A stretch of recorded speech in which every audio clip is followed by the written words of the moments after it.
Debate que a todos los mexicanos nos interesa, siendo una prioridad en cada uno de los estados subnacionales, y que se nos escuche a los distintos ámbitos de gobierno, sociedad civil, distintos actores de la sociedad, es fundamental para el fortalecimiento de la República y sobre todo resolver un problema grave en el ámbito de la seguridad.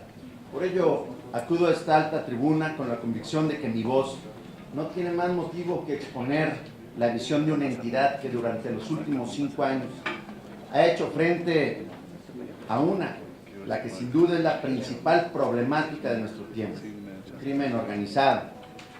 En un principio dedicado al tráfico de estupefacientes y desde fechas recientes a otros diversos delitos que amenazan la estabilidad del Estado mexicano.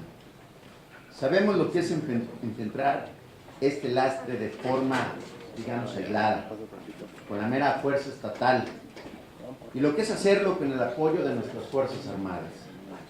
Por eso tengo claro que de momento es imprescindible una estrategia conjunta de todos los órdenes de gobierno, en la que la presencia del Ejército Mexicano y la Marina Armada de México esté claramente delimitada para atender exclusivamente las amenazas a la seguridad interior. No quisiera ahondar mucho en el caso de Jalisco, pues estoy cierto de que la problemática remite, por supuesto, a un asunto de primera importancia a nivel nacional. Baste decir que en el estado del que provengo, desde el año 2014 se implementó un formato híbrido de mando único que nos permitió hacer frente a un grupo delictivo de alta peligrosidad y capacidad de fuego. Ese grupo, hoy considerado el más gravoso para el país, encabezó severos ataques a las fuerzas estatales, agrupadas en torno a lo que denominamos Fuerza Única, lo que devino en una numerosa baja de efectivos de la corporación. No fue sino hasta el año 2015, luego del ataque a la unidad aérea del Ejército Mexicano en la zona sur del estado, en aquel 1 de mayo, cuando con el apoyo de nuestras Fuerzas Armadas logramos finalmente replegar al grupo delictivo que, al ver limitado su alcance en Jalisco, expandió sus actividades criminales a otras entidades del país, dejando a su paso una ola de violencia causada por grupúsculos que, afines al cártel y ante la ausencia de sus líderes principales, terminaron por desencadenar una guerra entre sí. Menciono este relato porque me gustaría dejar clara mi postura.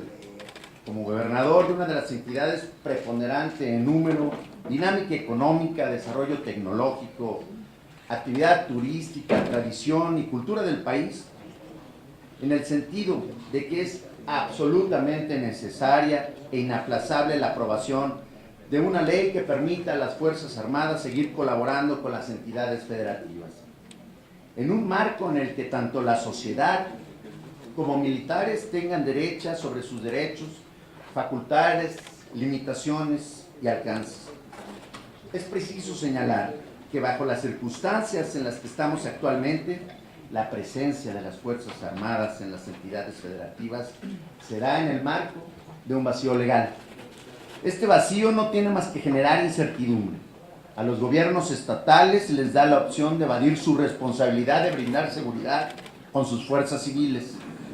A los militares les genera angustia, pues caminan a ciegas, haciendo frente a una batalla en la que ellos no pidieron estar.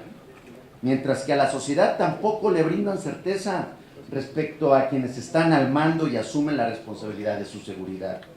A la luz de este vacío, de esta falta de regulación, se abre la puerta a posibles violaciones a los derechos humanos y, sobre todo, permítanme ser reiterativo, se genera el incentivo a los jefes del Ejecutivo Estatal a dejar de lado su responsabilidad constitucional, endilgando la responsabilidad de seguridad pública a las Fuerzas Armadas. Ello explica por qué en muchas entidades son militares quienes cumplen las labores de policía de proximidad, preventiva y, por absurdo que parezca, hasta de tránsito y vialidad.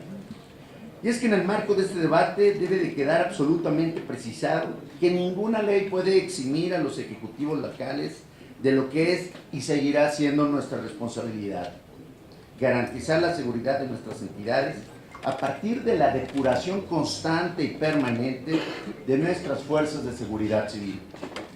Es mucho lo que desde lo local se ha dejado de hacer en los últimos 11 años. La presencia del Ejército y Armada en labores de seguridad se dio bajo la premisa de que las policías estatales debían de reformarse, a fin de que en corto plazo pudieran hacerle frente al crimen organizado. Y esto hay que decirlo claro, no se ha logrado. Muchos ejecutivos estatales han renunciado a su obligación de brindar seguridad a partir del fortalecimiento de sus instituciones policíacas, y eso es sencillamente inaceptable. No hay ley capaz de subsanar la ausencia del compromiso y determinación por parte de quienes encabezamos un gobierno subnacional.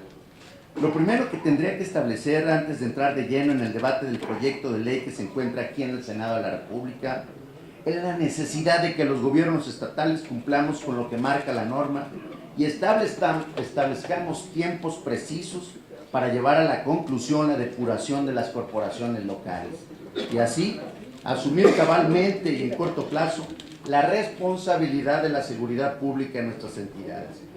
Si establecemos tiempos para que esto suceda, entonces también podríamos, ya en el marco de la discusión de este dictamen de ley, dar certeza a la sociedad de que en el momento que nuestras Fuerzas Armadas, ante la presencia de cuerpos policiales civiles, estatales sólidos, depurados y fortalecidos, podrán regresar a sus cuarteles a cumplir sus funciones constitucionales. El término que marca el proyecto de ley de 1 año dependiendo de cada eventualidad está claro respecto al caso específico, pero es poco preciso respecto a la estrategia general. La sociedad debe tener certeza sobre cuánto tiempo más se extenderá la presencia de las Fuerzas Armadas en esta lucha en la que fueron habilitados. En este orden de ideas y tratando de enmarcar la discusión en algo que vaya un poco más allá del debate de este proyecto de ley, estimo pertinente hacer un llamado a los legisladores a retomar la discusión de la propuesta del mando único que fue enviado por el Ejecutivo Federal ya hace algunos años. Me parece fundamental que en aras de dar certeza a los ciudadanos respecto a la responsabilidad de los gobiernos estatales de asumir la seguridad pública de su entidad, contar con el respaldo normativo que permita consolidar las instituciones policiales más fuertes y menos dispersas.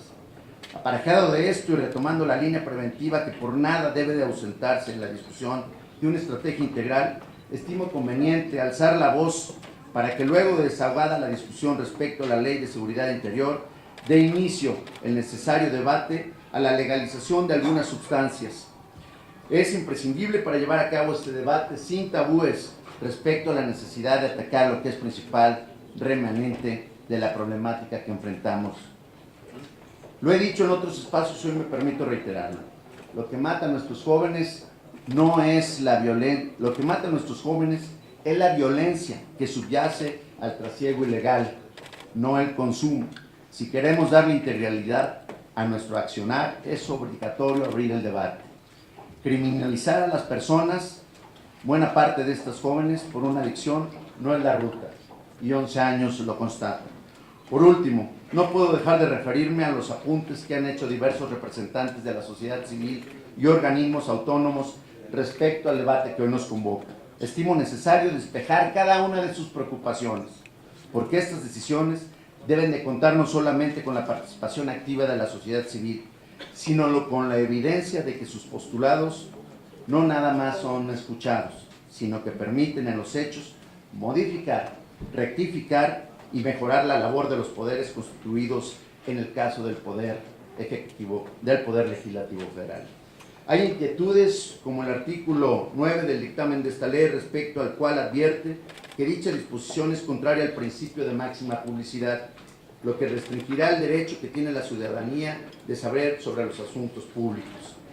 Estimo conveniente a la luz de este proyecto que sea aprobado y cuente con la legitimidad suficiente frente a la ciudadanía y de quienes observan más allá de nuestras fronteras. Finalmente concluyo. El Ejército Mexicano, la Fuerza Aérea y la Marina Armada de México son instituciones que siempre han estado a la altura de su deber patrio. Durante más de una década han hecho labores que no les corresponden con el fin de salvaguardar la seguridad del interior. No son ellos los que se arrogaron esta función, fue el Estado el que se las encomendó. Desde entonces su actuar ha sido brumoso en lo legal. Mucho hemos dicho respecto a lo riesgoso de este vacío de cara a las obligaciones que muchos ejecutivos estatales dejamos de cumplir, pero poco fue el riesgo que los militares, poco es el riesgo que enfrentan nuestros militares desplegados a lo largo y ancho del país, que enfrentan cada día que tienen que encarar una situación de combate. Detrás de cada uniformado hay un mexicano, una mexicana de carne y hueso. Ha habido de cumplir a su país, pero incierto respecto a la mejor forma de hacerlo. Una ley de seguridad interior disipará la bruma en el actuar cotidiano de nuestras Fuerzas Armadas, en la lucha emprendida hace más de una década. Una lucha heredada que, tengo que decirlo, tiene que revisarse y abordarse de manera distinta, porque no se trata solamente del uso de la fuerza, sino de un modelo de seguridad integral que nos permita atacar las causas y no solamente los efectos. En esta línea, un abordaje con regulación clara y concisa es un primer paso. Como gobernador constitucional de una entidad que forma parte de esta federación, subrayo: la labor de seguridad pública debe de seguir siendo responsabilidad de los estados.